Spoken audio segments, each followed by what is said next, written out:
Hello, everybody. How is your Christmas week going? Christmas week, New Year week. Who knows where we are? Oh, I love that. When you don't know what day it is, who knows what the day is? Yeah, but then you have this realization. It's like, oh my goodness me, it's work tomorrow.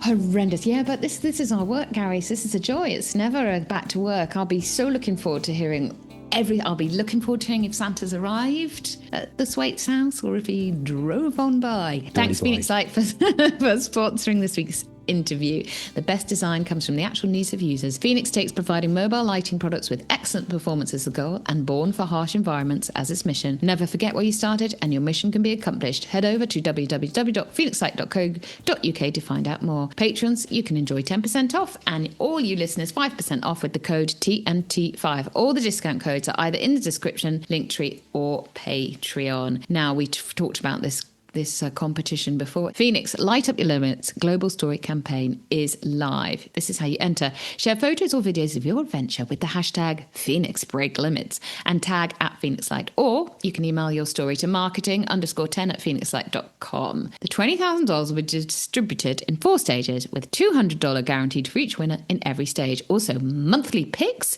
will win exclusive Phoenix products. Share your extreme moments with Phoenix. They can't wait to see your stories. This has nothing to do with TNT. So if you need more information or you're not sure about what to do, head over to @PhoenixLight on Instagram. We're breaking with protocol here a bit for this interview because we just jumped onto our chat with Sam and started chatting. We didn't even do the intro. We didn't do all our admin. Because we're professionals, we just go with the flow. And he was up for chatting straight away. Normally, we say something in the little admin before we record, and Sam is the only person to ever request to leave the Zoom meeting. Let's just say that. But for some reason, we just got chatting and I never actually went through the list of admin. So it's quite funny. You'll never know. Editorial magic. Yeah, editorial magic. But shall we read his intro? Because he didn't get... Everyone loves their AI intro. Yeah. Well, if you're interested in Sam Skinner, go all the way back to episode 102. We first spoke to Sam a couple of weeks before the winter spine race. Some runners chase finish lines, others chase horizons. Today's guest has stared down Britain's toughest trails and come back with stories carved in grit and mud. Sam Skinner is a trail runner who thrives where the terrain is brutal and the weather unforgiving. From the legendary winter spine race where every mile tests your body and mind, to the Scott Cheviot Goat icy climbs and the epic landscapes of Ultra-Trail Snowdonia. Sam has proven that endurance is more than a skill. It's a way of life. He's here to share the highs, the lows, and the lessons learned when the mountains demand everything you've got. So buckle up your pack, lace up your shoes, and get ready because Sam Skinner is about to take us deep into the wild heart of trail running.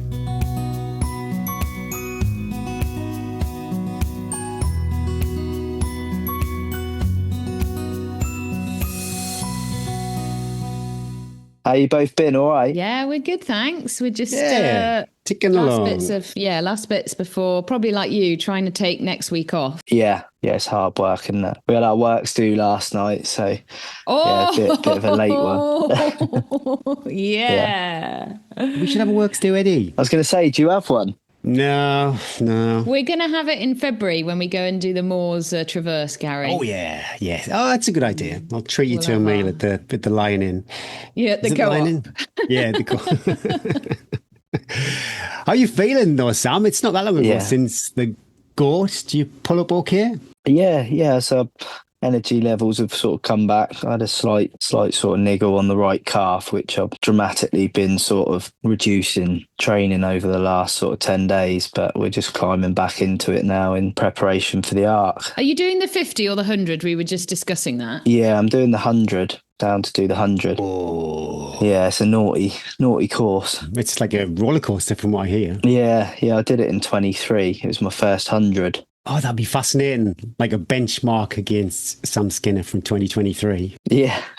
Just going to monitor it over the next sort of 10 days. I'd like to do, a couple of longer runs on the build up. So I'm just going to see how the calf is, given that effort in the goat. if I'm not quite right, I won't run. I'll accept that. If I'm not, if the calf still got a bit of a niggle, I won't be running. But yeah, I'd like to think I will be there. But like I say, I'm not one of those now that will just run through it. It's not worth it. But quite a big season that I want to try and crack on a bit next year. So I don't want to jeopardise that. Yeah, it was interesting. We were just discussing the kind of timeline between the goat and the Arc, and what your approach to the goat was that like a race but still with kind of the Arc in the background, in the back of your mind? Not at all, if I'm honest. I only signed up to the race a couple of days before you could sign up, so it was like 3 weeks before. Right, wow. Because then they shut entry. So yeah, I was fit. I've been fairly lightly raced, if you want to call it that. I did a marathon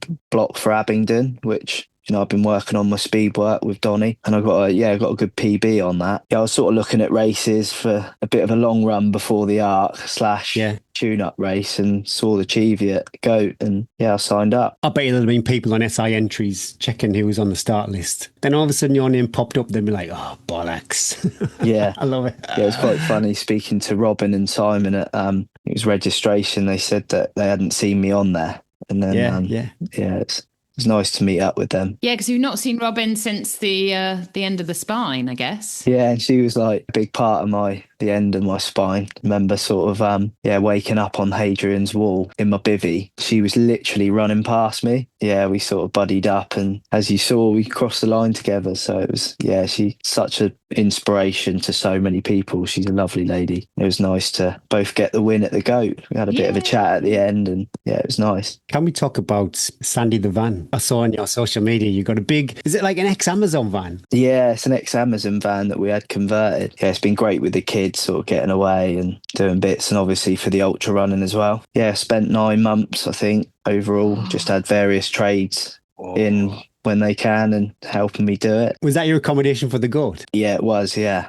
It's quite nice because you know what it's like, and that's why a lot of us run, it is to sort of get away from it all. And, when I set foot in that van, when I'm on my own, that's sort of like me. Yeah. When you're with the kids, it's a bit cramped. Do you have 3 kids, Sam? Yeah, 3 and 2 dogs. I thought you did. Yeah. I thought, same. We did a van holiday with 3 kids and 2 dogs this summer, and it almost like every night it was like we go big shift. That was a big shift. We just get into bed, and the kids would be like, this is the best thing ever. We'd be like, oh my god. Yeah, when you got like 3 kids getting up, going to the toilet, and the dogs fidgeting, and you don't get a lot of sleep. The dogs are like, it's time to get up, and you're like, no, just trying to go for a wee, or just can I just make a cup of tea? It's great dragon's back training, that is. Just being woken up throughout the night. It's exactly that. I said exactly the same. I was like, this is like the worst multi-stage without the running fun bit. You're just like waking up every morning going, oh my god, I've got to do that again. But kids absolutely love it. They love it. They think it's the best thing ever. Full on Christmas vibe in your house? Yeah, so they're 8, 12 and 16. So good ages. Okay, good spread. Wow. Very similar to mine. A nice spectrum of teenage angst, pre-teenage angst, and someone nice at the end.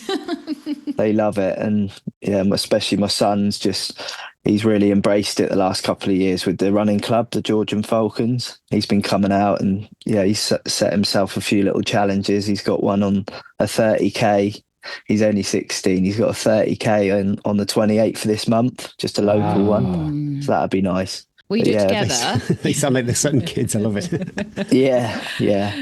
Apart from Rory set the treadmill yesterday, it's like I'm doing my run on the treadmill, Mum. And I said, well, you do yours first. I'll do my weights, then we'll swap. And then I got on the treadmill. I was like, did you just do this at 6:08 minute mile pace? He's like, yeah.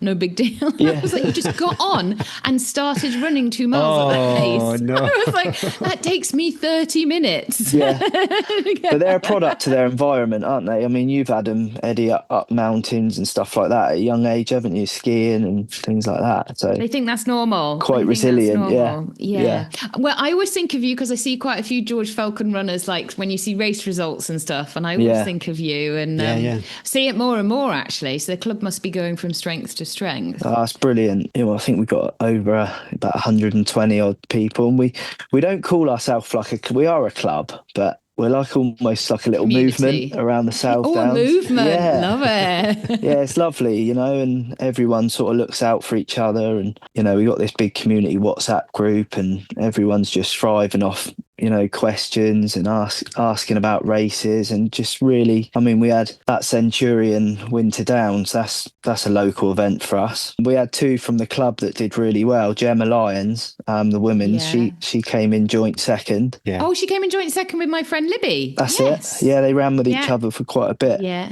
And then Mike Samuels, who came second to Caspian, he had a Well, really that's good run as well. He had a great run. Yeah. He was so strong, wasn't he? So You know, strong. and just that whole excitement on the group, you can imagine like those two and obviously what Caspian done, which was incredible. There's just a real buzz, and you've got people already that, you know, they haven't even done 50Ks, 100, and they're signing up for next year, you know, 100 miler. And it's I just, love that. Yes. it's just amazing, you know, one person does something and it sort of gives that belief to the next person. I think that's what this community is all about. You know, there's not one person that I've met that doesn't want to help you. You know, I've said it before, it just sort of strips you down. It doesn't matter who you are, what you've got. You know, it's just this caring community that I'm just really proud to be part of, if I'm honest. It is different to the roads, isn't it? When you see these, say, London Marathon, for example, it's like a massive deal when somebody helps another runner. Yeah. But on the trails, yeah, it's like an unwritten rule. If someone's You'd struggling, never run past somebody, would you? If somebody Yeah. was like limping along, you'd be like, stop. You'd be like, you're right. Do you need anything? Yeah, Put a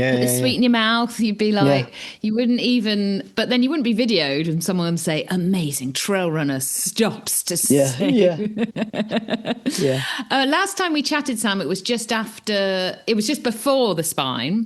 And then we were very invested in your dot. And then I loved seeing you pal up with, obviously, my mate, Robin. Yeah. How was your recovery after the spine? Yeah, that's a great question. I probably, and I You will went deep. do You went things, deep. do things a bit differently next time. But again, it's all learning. But I think the UTS 100 mile, some people would probably have different opinions, but I went into a big training block quite quickly, I'd say, after the spine, because I was quite beat up, and that was a big toll on my body. More so the sleep, and I suffer quite a lot with puffiness and swelling.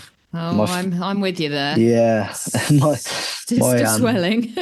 yeah, my face, just everything was just, I just didn't quite feel myself for a month or two after. And I look back at just little things like family photos and things like that, and I just wasn't, you know, when your colour's not quite right, even in sort of February, you know, I just when next time I go back to the spine, I'm going to definitely respect the recovery a bit more. it's hard to listen to the whispers, though. Yeah, but you keep thinking I'm going to feel better. And the way I feel better is by moving normally. Like after a 50 or 100, you're like, actually, after 10 days, I feel creaky, but I feel better. And every time I run, I feel better.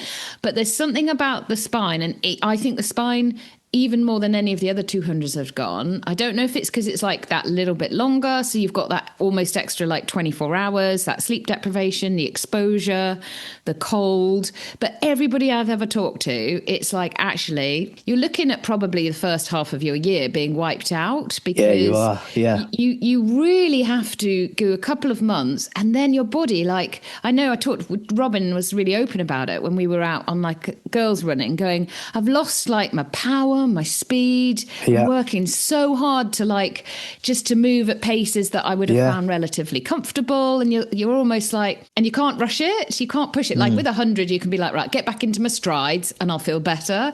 But I think the spine, and I don't think we certainly hardly ever hear it on the podcast, people being like, the trauma of the recovery, we talk about like 2 or 3 weeks, and we're quite open about that, but actually like months if you do these big races. Definitely. And you think, you know, looking at that, I mean, my last, what I would call big race was UTS 100 mile in May. So that's been a lot, what we in December now. You know, I've had a few sort of tune-up races, but doing the GOAT, and I can honestly say, when I race the GOAT, and we touch on Loughborough study and things like that, which I've took part in, a mixture of that and being a bit more wiser with my training, I just felt really, really good for that race. I've learned so much in the last year. I can honestly say I think I've been overtraining. Yeah. You know, especially just little things with the club. You know, I've been going out at like 4 or 5 o'clock in the morning for, you know, the last sort of year, and running with people and stuff, but I've started to value my sleep a little bit better and my recovery. You hear it all the time, don't you? You know, I used to like going even at 3 a.m. for spine training. I was getting up, you know, going out in the night, and I believed that, you know, you sort of tell yourself, wow, this is what I'm going to be doing on the spine and blah, blah, blah. But your body needs to recover. I remember reading up about what Jack Scott said about his performance. I think it was 24, wasn't it? And he was actually injured, you know, the month leading up to that performance. And he said it did him the world of good because he went in rested. Yeah. And he came good for that race. You know, there's no way of knowing completely when you're overtrained apart from, you know, a little bit of fatigue, etc. But moving forward, I'm going to take this approach into my races a bit more. It is massive having a family, having children. Yeah. That the recovery, the sleep, like there isn't any. No, there I know. isn't any. So you almost relentless. have to buy it yourself. So when I'm like, I've got a busy day and I'm like, my only run slot is 5 o'clock in the morning, and I think, is that going to be useful, Eddie? What are you going to get out of slogging yourself around for an hour and then all day being like, I think as long as you can get to bed at a reasonable time, it's kind of doable. Yeah, but once they get older as well, Gary, you know, they don't go to bed. And so you're like 8 o'clock, you're like, guys, and they're like, the night has started. What's the movie? No. I don't know about you, Sam, but I'm quite frequently the first to bed in our house. Amanda's been brilliant because since I spoke to you, we've been living in a caravan. Oh, wow. We did some, we've done some house alterations and we're actually just about to move in. But Amanda's been brilliant because Riley's 16. He doesn't go to bed early, you know. Yeah. And I'm in here now. It's so hollow, the wall. So I've been sleeping in Sandy in the evenings. Yeah. I sort of put the girls to bed and make it look all normal, and then I slip out the door and sleep in Sandy on the drive. I'm looking forward to getting back into the house properly. And are you going to be back in for Christmas? We are, which is really exciting. That moment when you get in a bed, you pull your duvet up and you're like, walls, door. That's amazing. You know, touching back on the sleep that I get in Sandy, it's like my little recluse place. I just feel so relaxed in there. When I actually go to sleep, the last 9 months, I've been getting proper sleep in there because no one's been there. You're going to stay in there. They're like, is Dad not coming in the house? But go back. It'd be nice to go back to a bit of normality. It's been a tough year, you know. I can't imagine that kind of disruption, Sam. Yeah, we keep running out of gas and like we're in the winter and Sam, we run out of gas and I've got to get out there and change the gas bottles. It's brilliant. Yes, it's been a journey, but one that we'll look back on and it'll be worth it. So we can talk about the testing at Loughborough. Was that all part of the Harrier Pro team? I think I saw Callum and Sana doing it too. Yeah, I feel really fortunate to have had that opportunity, and it's been really positive towards my training. So I think it was like 4 or 5 continual weeks that we went there on certain days. We were doing lactate testing as part of a study. Some of it we had a Harrier pack on with 2 kilograms of weight, and we were doing sort of running on the treadmill with the weight with a certain amount of fuel each time, and then we were getting our lactates tested, and it's just really interesting to see what it's really helped with my zone training now. What did you find out? I love this sort of stuff. You find out you can sort of pinpoint when your body starts producing lactate could you feel it? Were you like, I get this about right? And you know your stuff now, Eddie. Like you've been training a few years. You know when you just up it a notch and you start. I know that feeling. You get a little. I don't go there. I'm like, I no. can't explain it, but you know when you're working hard, and obviously we're wearing heart rate monitors, etc. So obviously mine will be different to yours. Yours will be different to someone else. But it's been a real eye opener, especially with my marathon training. You're sort of teetering on that knife edge of being in zone 3, going into zone 4, and maintaining that. Obviously, I've done a bit of work with precision as well, so I'm trying to keep to a certain amount of carbs per hour, which I've been militant with on those big workouts, and it's really paying off. Do you find if you're fueled, you stay in that zone 3 longer? Yeah, and keep the heart rate down. Yeah, and it just goes to show, for me, that marathon that I did, I think it was sort of 2:35 or something like that, which was a PB for me. I don't really run quick marathons. I was 25 and a half miles in, I started getting cramp because I upped my heart rate 2 or 3 beats a minute. Yeah.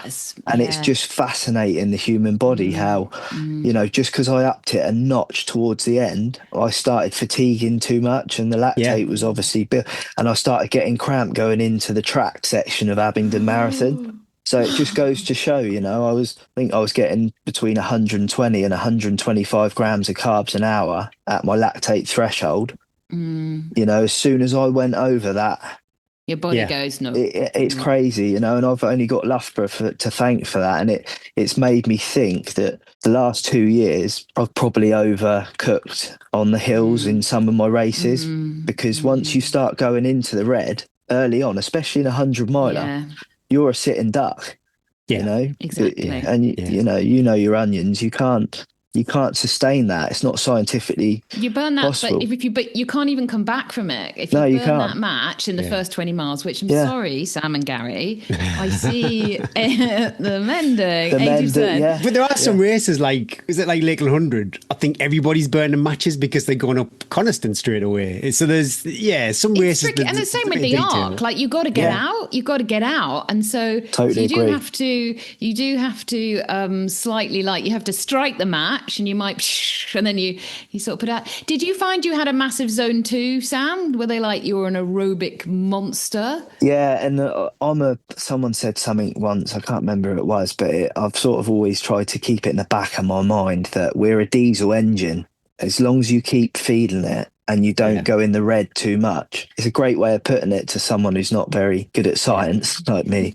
And it's true. And again, I keep going back to UTS because I thought I got myself in the shape of my life for that. But I went out on that first hill. I think I was running with like Tom Jolly in the first first 4 or 5 runners. And I was definitely working too hard on that first climb up to Snowdon. Yeah. And that had a detrimental effect from halfway. And I could feel myself just getting weaker and weaker, and mix that in with probably going into a training camp a bit too close to the spine, mixed in with not knowing my zones properly. These are all things that I'm learning and I continue to learn. And that's why I'm fascinated with the sport, because keep learning, don't you?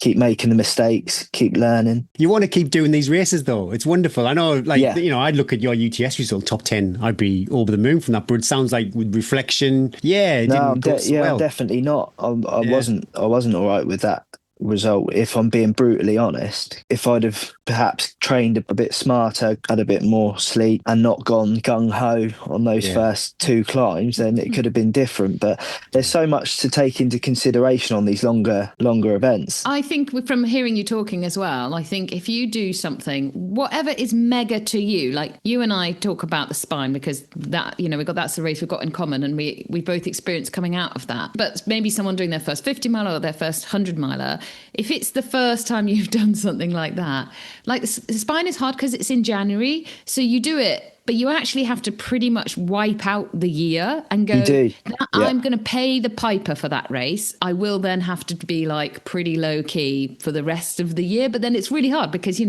summer comes around and you feel like, I've not done anything. I've not done anything.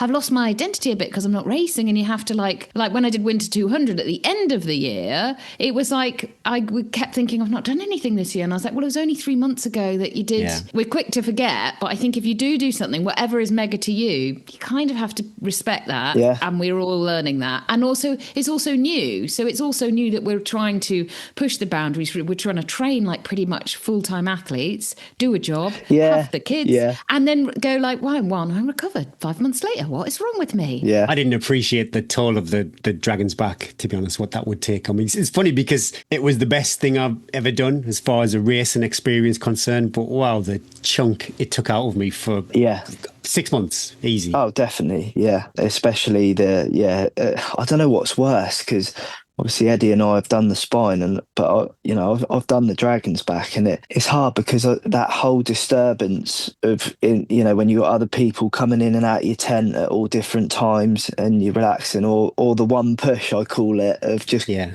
raw dogging it and just keep going. I don't know what's I would worse, prefer to keep going, because I think that waking up in the morning and having to do all your admin, especially when you're a sweller like us, Sam, the week just takes its toll.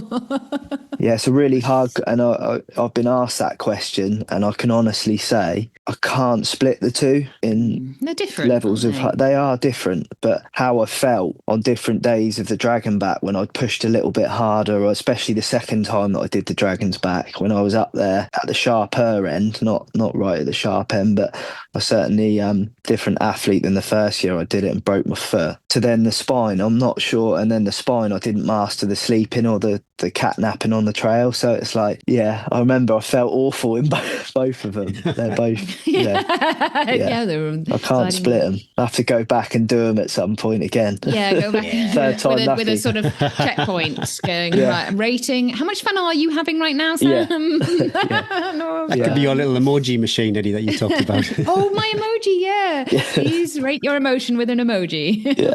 We've got some Patreon questions, Sam, so we'll start working through these. The first one, I suppose, it goes back to the Harrier Pro team.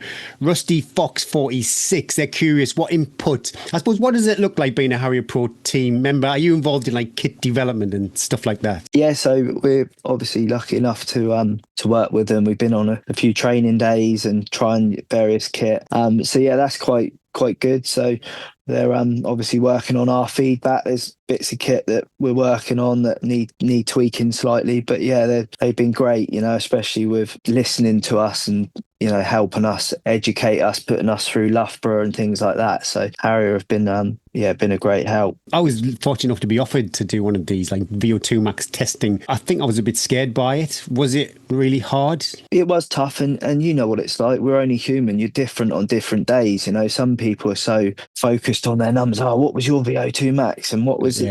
And I think you can get too wrapped up in it. But the bread and butter for me was trying to stay under a certain, that zone. Because let's be honest, the longer stuff you want to be in sort of zone 2 into zone 3. You don't really want to be so what I was fascinated with is what I have to stay under, because I knew what I was doing on, I'm game as anything. You can push yourself. I know I can go really hard.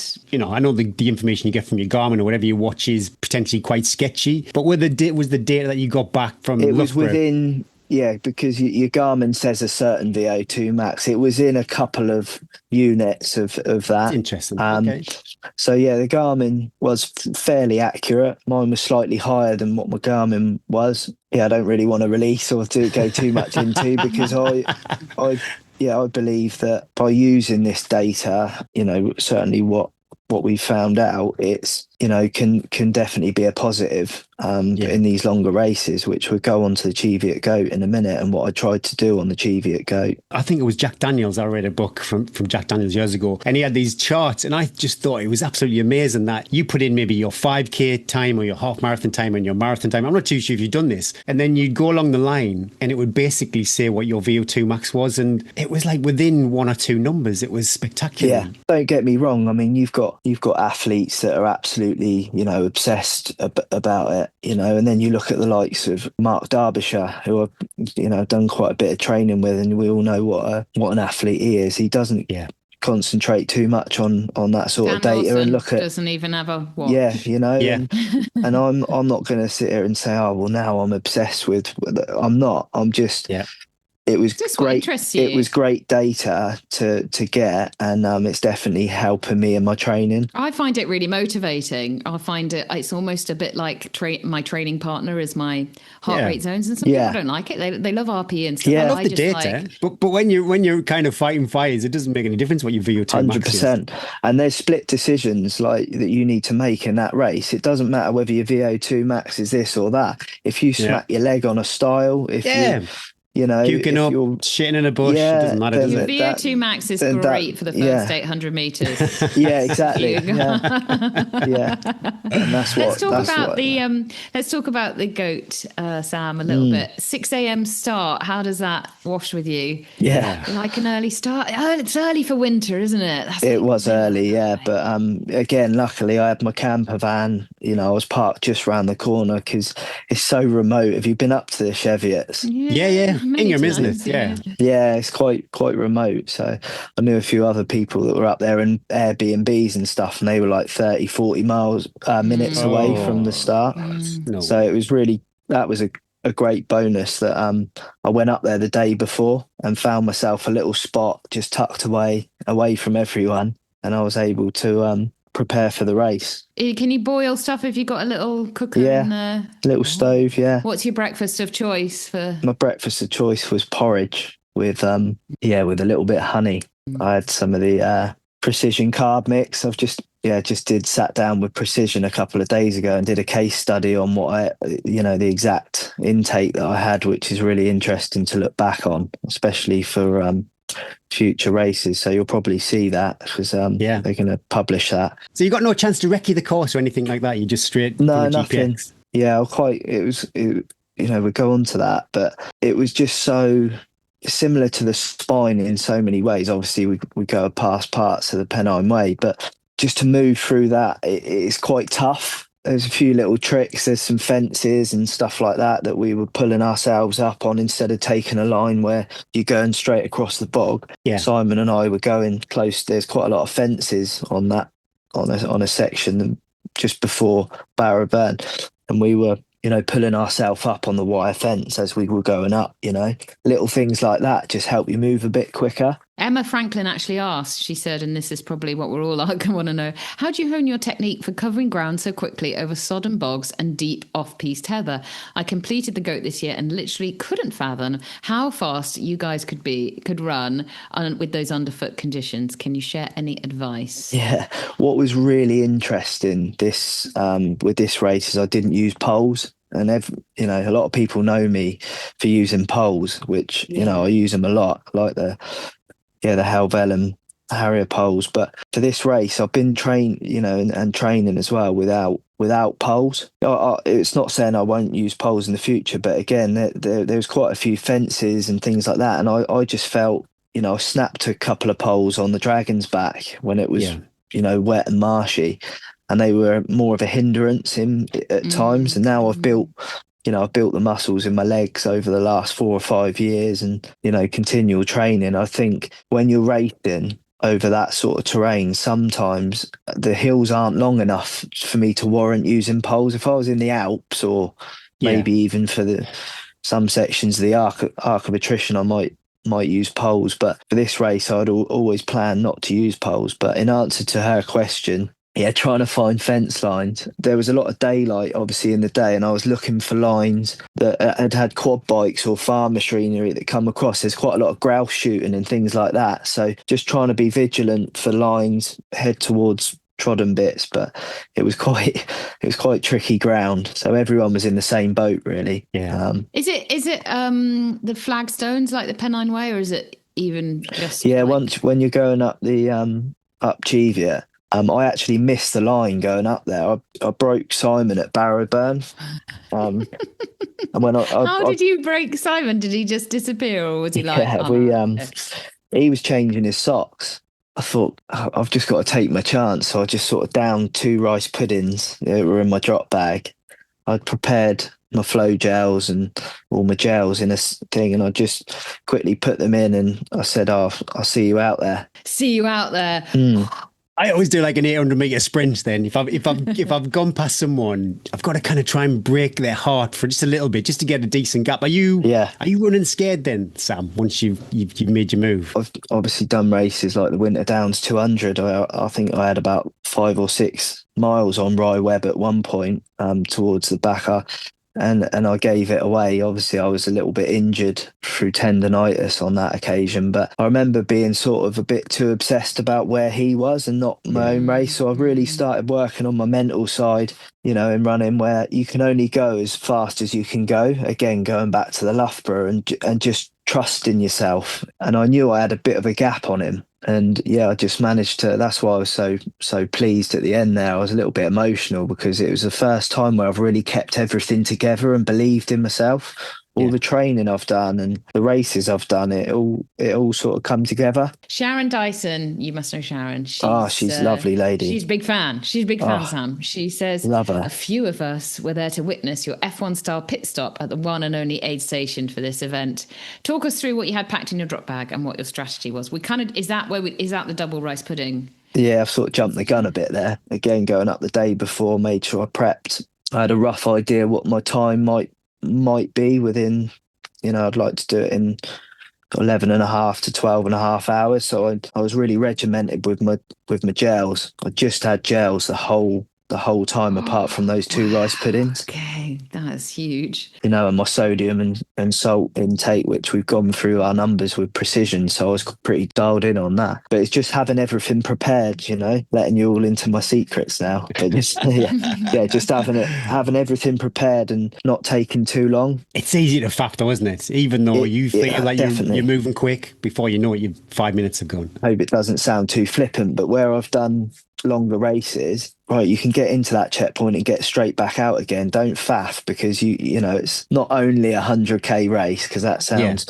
awful, but come on, get in there, get out. You're just going to faff. And I've done it in races before where I would have done all right and maybe come a couple of positions better, but I've got that habit of faffing. In answer to your question, I just sort of really tried to take this as professional as I could for this race, and it paid off. Purpose, Yeah, it's good, like learnings from past events. Yeah, it's great. Oh, I got to learn. Richard Bailey, he is very interested in your thoughts on the last section at U Hill. 10k felt like 30k to me. What is this section? It's like a rolling, because it's actually quite. It was on the day. It was quite runnable once you got to the second to last climb. So it's quite a long. But there was a climb up to U Hill that was just horrendous. And I know what section he's on about there. Being chased from Simon, because it was starting to get dark then. And I don't know about you, but when you see a head torch, it's horrible. You think they're closer, don't you? And so I had that in the back of my mind, but at the same time trying to stay calm. And I was getting to the top of the hill and looking back, and this head torch, and I could have sworn he was like flashing it a little bit to make that's what I was saying in my head anyway. That section, and then we had there's a last climb over the rocks, and you can almost see Ingram in the distance once you're at the top, and I knew I had about 6k, and I absolutely flew down that last section. I think it was one of the quickest parts, because I just didn't want Simon to catch me. Is it nice finish? Is that going better underfoot to the finish? Yeah, a lot better underfoot. It's quite windy, and it's actual path, so into Ingram. That's a treat. Yeah, so that was a bit of a treat after a bog fest. Did you manage to hit all the numbers? You said you had a chat with Precision about your nutrition and your fueling. Was that everything going to plan? Yeah, totally. Yeah. The only I call it real food, it's still slop, was 2 rice puddings at drop bag. The rest was all gels. Any nausea? A little bit towards the end. I was a little bit, when you've had 12 hours worth of gels and slop. You starting to have to focus on that following? That 100k distance, especially going into the night, was okay for that. I'd probably question that going into races like the Arc, which I'm already starting to plan my nutrition now. What we might try and introduce at halfway there to try and get a little bit of solid food in as well. I don't think I could do gels for quite 100 miles. That was sort of right on my limit there. It's just that texture, isn't it? It's I don't know what it is, and it just starts to hit your mouth, and even then, and your brain goes no. And I think you're right. I think 10-12 hours you can gel it, and then your body's clever. It goes nope. No. Yeah. Charlotte would like to know your socks and choice of trail shoes, please. The race is on my radar. What advice would you give to a goat first timer? Any advice?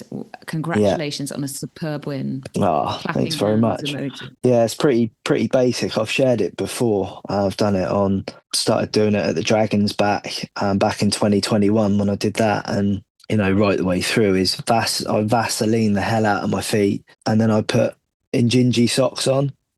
Okay. And then I Vaseline over the top of the Injinji. That's like my 2-layer. You Vaseline over the top of the Injinji. And I haven't had a blister for ages. I'm real bread and butter on that. Greasy in your... Yeah, your feet not rolling around.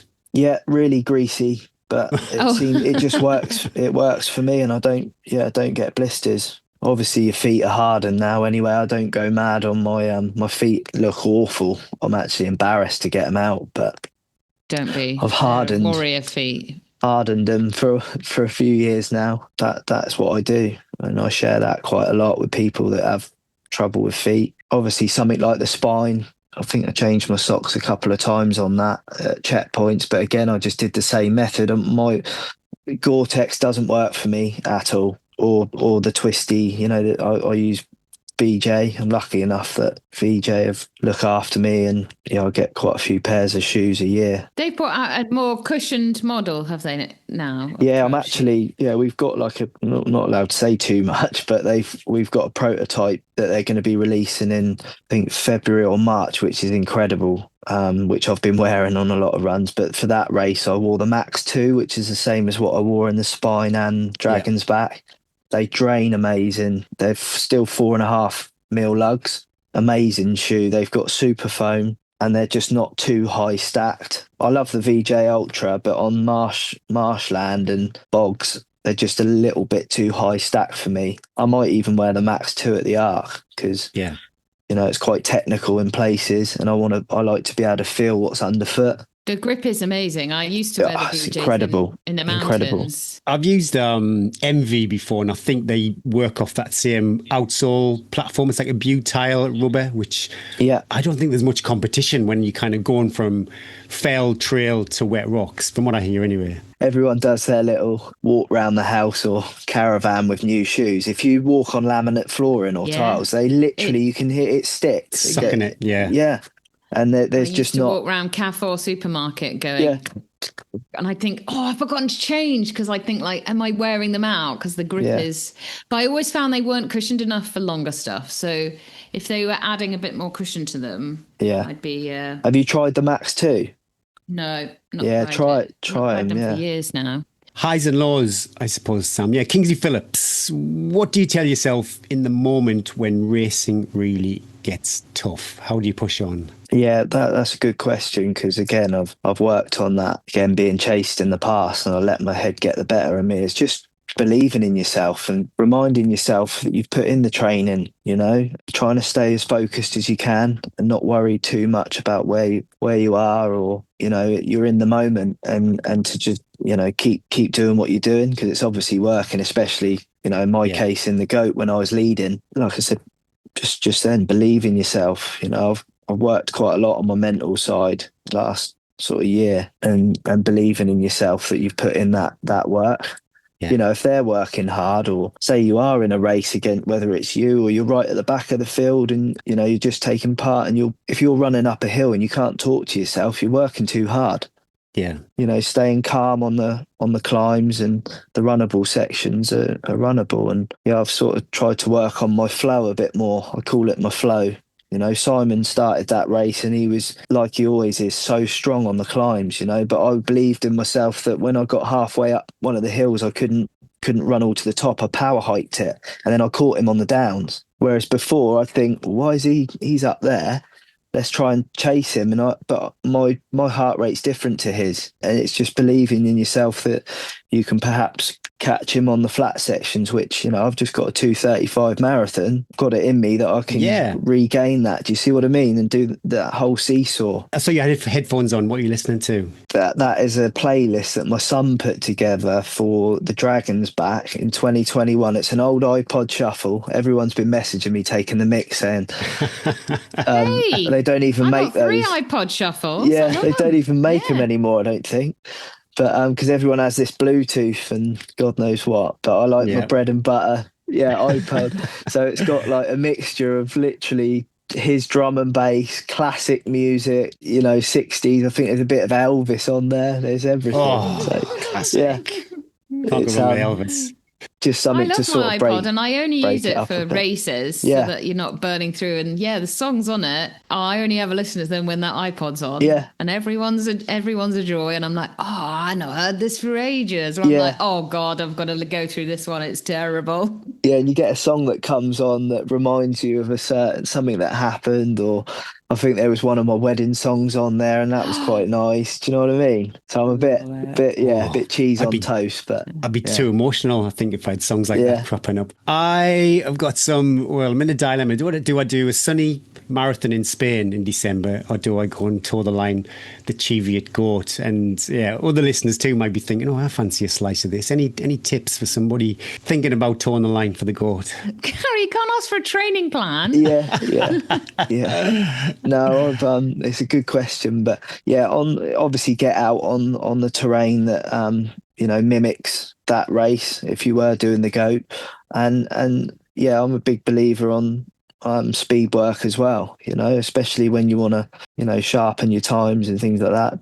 Don't miss out any do you do strength training, Gary? Oh yeah, don't miss any of that out if you're already strength training. I don't do a great deal of strength training because I'm on the roofs and things like that. I do a lot of work with my legs and jumping across roofs and things. So just strength training for me I don't do too much with heavy weights, but that's just me. I'm not to say that doesn't work for everyone, but yeah, get out on course, get out on tough ground. You know as well as I do, we can all, we can run fast, but as soon as you start getting in that leg sapping bogs, and it's a different type of adrenaline. Same as when I was boxing, everyone can hit a punch bag. As soon as you start sparring somebody who's fighting fit, that's a different sort of energy and fitness because you've got someone coming at you. I relate that to trail running a little bit too.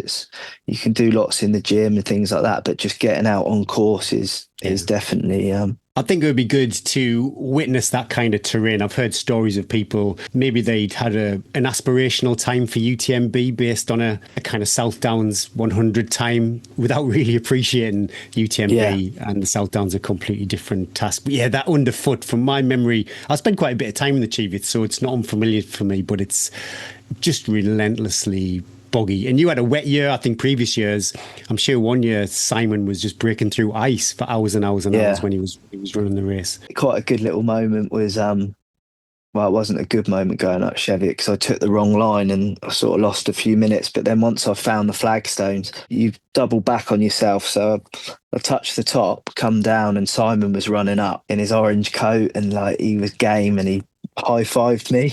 Yeah. And I saw that sort of fight in his eyes, and I thought, I'm in for an end. Give in there, Simon. Come on. Yeah, I thought, here we go. I had to stay quite strong on the run in because he was right behind me. I love that though. It just keeps you honest. What you've mentioned a couple of times about straying offline was a tricky nav. Yeah, and again, you'd think I'd learn, but I had my Garmin Enduro 3 on, and you've got the little triangle, that you follow. I think I had it on 0.15, so it was only showing me 0.15 ahead. I should have had it on sort of 0.2, 0.3 when you're in marshland like that, but I didn't adjust it. So again, that's something that I'll take into the next race because I want to be able to see a bit more in front of me. If I keep going, I'm going to pick it up. Yeah.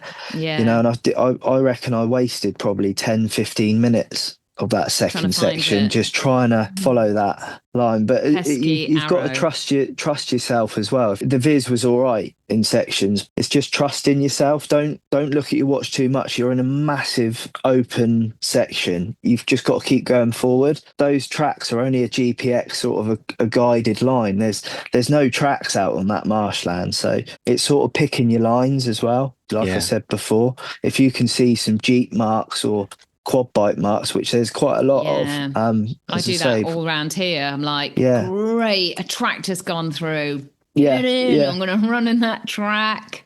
So I'll definitely be adjusting the Garmin next time. Yeah, don't forget. No, you need to worry about that for the ARC. We were wondering this the other week. Is the ARC marked now that it's a UTMB race? Yeah, it's marked. Yeah. Okay. Yeah, it's got the little flags. You can just switch off, can't you? When are you going to make the decision, do you think, about whether you're going to race or not? I'm due to do a couple of recce's of it first week of Jan. So I'm going to see how it goes. Yeah, I've done very little since the Goat, really. If I'm honest, done a bit of cycling. I've been out on a couple of 10 milers, but nothing over that. Just real zone 1-y, 2-y. Been out with my son a bit, which is nice. He's so he's a little bugger, because the other day I just wasn't feeling up to it, but I had to get out, and he was running off up the hill. He said, "Come on, hurry up!" Yeah. And I thought, is this the pace you run your races at, Mum? Yeah, is this the pace you? We went up a hill, and I said, "This is the hill I do my hill reps up." And one of them was like, "It's not really a hill, is it, Mum?" I try my best up this hill. It's really steep. Sharon Dyson's got one last question. Rumour has it that you didn't fully realise that you won the event when you got back to the finish line in Ingham. Is that true? And if so, describe your emotions. I remember that, and it was just I was so in it was emotional, to be honest with you, because like I said before, I was just really proud that I held it together, did a few things different than what I did before, but I knew I was winning, but I just wanted to double check at the end. So I said, if I won, they were like, yeah, tell me to my face. Yeah, come on, everybody. yeah. If I'd be lying to you if I said I wasn't emotional at the end. They're so rare, those performances that really all go together. When you do, you think, bloody hell, I've just won the Cheviot Goat. Do you know what I mean? And yeah, I was really happy. I love the photos. I love the photos. So if, let's say, maybe the arc doesn't happen, what else have you got? Or maybe it does. Let's put it to side. What else have you got planned for 2026? Nothing at the moment, but there's obviously races on that tickle my fancy. We might try and do some sort of event like Gran Canaria or something like that. I would incorporate that into a bit of a family holiday. Other than that, I'd like to probably go back to UTS, if I'm totally honest, because I think I've got more to give on that race. Like I said to you before, I was fatigued. Whether it's the 100 miler or the 100k, they're really competitive races, and that's what, not just saying it, that's what I like in life, is just I compete against myself all the time, and I want to compete against the best. Those UTMB races, say what you want about them, but you get a lot of decent runners turning up to them. That's where I just love doing hard things and testing myself. That's who I am. So yeah, probably a UTMB event, I reckon, and then maybe the Spine again the following year. But do a few races in between, but those longer races do fascinate me. Especially when they haven't gone as you thought, and you think, I could do that so much better without even, not fitness wise, but like management wise, and I want to experience those feelings again and cope with them differently rather than I totally get that. The jeopardy of Sam. Sam, I'm looking forward to asking this question. Might give me a bit of Christmas workout inspiration. We ask all our guests their favourite workout of the week. Bear in mind, the next couple of weeks, people will be listening this Christmas week, so don't give them 5 by 3 miles at marathon pace, because nobody's going to do that. Favourite workout of the week? I think you've asked me a similar question before, because I remember you, but I reckon 6 times 10 minutes at zone 3, because you it's on 3 though. The treadmill, it's on 3's so you're okay. not quite going balls out, what I call it. You're just holding it there, and afterwards you're like, I've just done a workout then. Oh, well, funnily enough, I did 4 by 10 minutes this week at zone 3, and I love that sort of stuff, because I don't know whether it's like this time of year as a parent, because you can just, what I call facial collapse, and I'm very happy. I just stare at the screen of the treadmill. I just put some tunes on, and I'm like, nobody can talk to me, because it's zone 3. So if the kids come in there, I'm like, mum's work. They can see I'm like I'm not jogging, so I'm not there for a conversation. And I love it, because I'm just like, you're not uncomfortable. You can go through 5 minutes, 6 minutes, 8. And then the mental, like when you get that last one and you're like, it's done. If I can do, it's done. If I can do stuff like that, I can do. And I honestly believe the mental of that session translates to anything in a race, when you're like, if you can do that, if you can stare at that treadmill or go and do it outside those long tempos, then, and I do think it really reflects on your easy run pace. Then your easy run pace, when you go back, totally to agree. Oh my gosh, this is like, if I like it just naturally, like, I'm moving a bit better. And biomechanically, I think if you do it, go on about treadmill, because if you don't have a treadmill, then you're like, shut up, Eddie. But biomechanically, I think as we're trail runners, we don't run that same. So I love using my hamstrings and my hips, like staying in the same place. And I'm like, oh, it burns. Definitely. Yeah, I'm the same, because the difference between that session and then 10 3 minutes at zone 4 is that's just Gary's disgusting. flag. And you've only not got to say, I love I a 10, don't know, love a 10 you've times 20 minutes. skipped, you're doing that session in the evening and you've skipped a meal at 10 a.m. or 11 a.m. I usually have a few small meals a day. You're in that deficit on round 8, I call it. And it's like those last 2, they take a few days to sort of recover off And of then that. you don't sleep well, I find, as well, when I've gone them. If you're listening to this and you're thinking that is mega, don't start off with 6x10. No. I often start my athletes at 2x8 minutes, and we start there. And that's a great way to learn that pace, because if I give them 2x6 minutes, they go too fast. So 2x8 minutes, then 3x8 minutes, and then the world's your oyster. You can build it sensibly. Like if I said you've got to carry on for half an hour, you should be able to. That's the sort of RPE you're looking for. It is a good Christmas session. Maybe we haven't got time for 6x10, but it's a great one if you want to get out of the house, maybe away from the in-laws. Not me. I love those steady runs. On my training plan, every now and again, it throws in, say, an hour and 10 minutes at that steady zone 3. And sometimes that coincides with my marathon pace. But if you'd have said to me, go and do a marathon pace run, that would have really stressed me out. So in a reverse kind of way, it's just laid on this extra confidence that if I ever did kind of step on the road again and do a road marathon. So yeah, I think that's 6 times 10 minutes, or however you break up that hour. That's a great. A lot of people are doing that now. They're incorporating, a lot of speed work. I mean, you look at. I don't think he did it in the end, but Tom Evans was going to do Valencia, wasn't he? Yeah, we were talking about didn't that. do it. That's right. And I think it's good, because we can all just get on trail sometime, and that's what it's about as well. But it's just run, but if you want to better yourself, and you've got to keep raising Mix the bar it a bit and running fast. Buy a ticket. It keeps it fresh. In the mixer. I love it. Yeah. All the things. And if you want to keep up with your kids, I got to try and move my legs a bit quicker. Whether it's treadmills or heat training, whatever it is, I love it. Every now and again, just something comes into the mix and it just keeps everything fresh. Yeah, it's great. Right. Quick 5 time. Oh, you don't have to reveal who they are, Sam, but do you have anyone famous or a celebrity in your phone book? Do I have a celebrity in my phone book? Who are you calling a celebrity? Who would be a celebrity? Pat Butcher, Danny Dyer? No, I don't. God. No.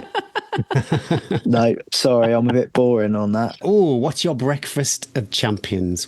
Breakfast of Getting rustled champions. up in the van. Yeah, it's definitely porridge with chia seed and honey. Do you not then spend all morning when you're on the roof going, I've still got a chia Not if you seed soak in them the night before. Okay. You got to soak them the night before, and then Okay, they go all yeah. soggy. Yeah. Too much prep. okay. Too much prep. Do you have a favourite Christmas movie? Yeah, I said to you before, I think last year, Home Alone. We've already watched it twice. Oh. Me and my You're youngest. already in it. You're already in it. Yeah. I love it. Have you seen, it'll be appropriate for one of your kids, have you seen Offer's Christmas Party? No, I haven't. Oh, I'll have to watch 16-year-old. that. I think that's good for the 16-year-old. Yeah, That's for sure about the we'll have to watch that. It's hard, isn't it, Sam? You're the same age spread of finding movies that they'll all sit and watch. Yeah. Because you've got to go slightly dodgy for the younger one that you go, ooh, Yeah. this is going over your head a bit. Yeah. But it's got to have a good story. There's got to be action. There's got to be there's definitely a market for more movies like that. Yeah, that definitely. Are good stories. And I'm a bit old fat, like that Miracle on 34th Street, I think is just brilliant. I think it's brilliant because you got that sort of magic of Christmas with the real Father Christmas, and yeah. You can't go wrong with Elf. You can't go wrong with or Elf. Yeah. Amanda loves Elf. She loves. That's her Elf. favourite. Every time I laugh, like I've never seen it before.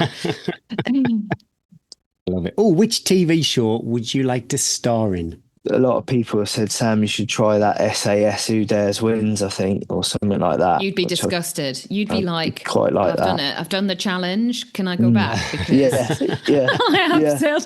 Bryn always laughs, and if you did this, they'd be like, "Where's Eddie?" Well, she said she's got to get 10 miles in first before she does the log because yeah, something like that. I wouldn't be any good in anything. And I think you'd be like the other people. You'd be like, "Come on, guys, come on, we can. This is all right. Just let me do it, and you just wait here." In a weird way, we're all quite reclusey, aren't we? Like us trail runners, we do love getting out on our own. Well, I do anyway. Yeah. And I just think, something like that would be good to test yourself a bit and just see what it's actually. Do you remember the original reality show that had Ben Fogle in there when they went to Taris? Oh, the I island. think it was the island. And they lived on the island for like 4 months. But they'd never done any reality shows before. And they had to like make a community and live there and like... Yeah, I did see bits of that. Yeah. I think I could be quite happy on an island. Yeah. You get them all in order. Quick. Oh, yeah, Crack like the whip. routine. Let's get a routine, guys. Who's doing the food? Yeah. I'll do early shift. I'll do early mornings. Then go and do 10 threes on the hill. 10 and then we'll be threes. back. 10 threes. Then when we're back, I'm going to go and do that. You make porridge. What's on your Christmas list, Sam? What are you hoping to get from Father Christmas? Honestly, again, just so boring. I've asked for nothing this year, like literally nothing. Is your wife like, can you just give me just one a bed? idea? Yeah, I just want a bed. Just a bed. Yeah, I just want a bed. Yeah, I keep waking up with my long johns on at the moment, and that is the good thing with having running gear. Like I've been sleeping in my Harrier Lomond jacket and just in the back of my van. It's been brilliant. Yeah. But no, I'm looking forward to my bed. Yeah, so that's on my going to be Christmas. wonderful. Yeah. Oh, it's Instagram story music time, Sam. Yeah, every week when we share the podcast, we need a song for our Instagram post and Instagram story. You get the choice. What's it going to be? I always do. I did Kenny Rogers, the Gambler, didn't I, last time? Yeah, you did. Yeah. You do it again, or is that? Oh yeah, well, That is my tune, really. Yeah, we can do that. Kenny Rogers, the Gambler. Sam, thank you so much for giving up your time on a really busy time of the year. Lovely to hear your news and how the year has gone. Awesome. Congrats. Love seeing you do so well at the Goat. And fingers crossed things come well for the Ark. But if it's not, it's written in stars and it's meant to be. Exactly. Yeah. What's up next for you, Eddie? Northern Traverse. Yeah. Booked my accommodation. Good. And so I thought, let's make a commitment to that. So I needed something because I was like floundering around a bit. But yeah, that's what I'm going to do next year. And then like you, there's other things in the pipeline, but I'll see how that goes. Governed on that, and now you come out of that. Yeah. It's probably quite a night. Have you done the Traverse before? Yeah, I have. I think it is, if you're looking for a big, long adventure, it's such a great course because it's such a diverse course. Yeah. Like I say to people that do the spine, like if you hate the bit you're on, within an hour you're going to be on a bit of different terrain, but it's all shitty terrain, the Pennine Way. Whereas the Traverse, every bit of the terrain, apart from the bit around after Richmond, is like a joy. It's a really lovely, lovely course. So, and Gary's lining up too for his first big one. So I feel I need to be on the course for safety purposes as well. And I might find him in a bivvy like Robin found you and scoop him up. Definitely. Yeah. I'll have to try. My one and only attempt at going along. No, it's not. You're going to do it, and then you'll be like, just like me and Sam going, I can do well, better. Let's see how I'll pull up. Let's see how I'll pull up. Yeah, you'll be fine. Well, best of luck if you do make it to the start line for the Ark. Hopefully, weather's pretty kind to you on that southwest coastal path. Wishing you all a really happy Christmas. Love to the families, and hopefully touch base I'll think with of you soon. Christmas Eve. I'll be like, I hope they're all in their beds. Yeah. With duvets and a radiator and a kettle and separate doors. You've done amazing. Happy Christmas. Thanks, guys. Thanks, Take care. Sam. Bye-bye. You Take too. care. Bye. Thanks, Sam. Bye. Cheers. Bye.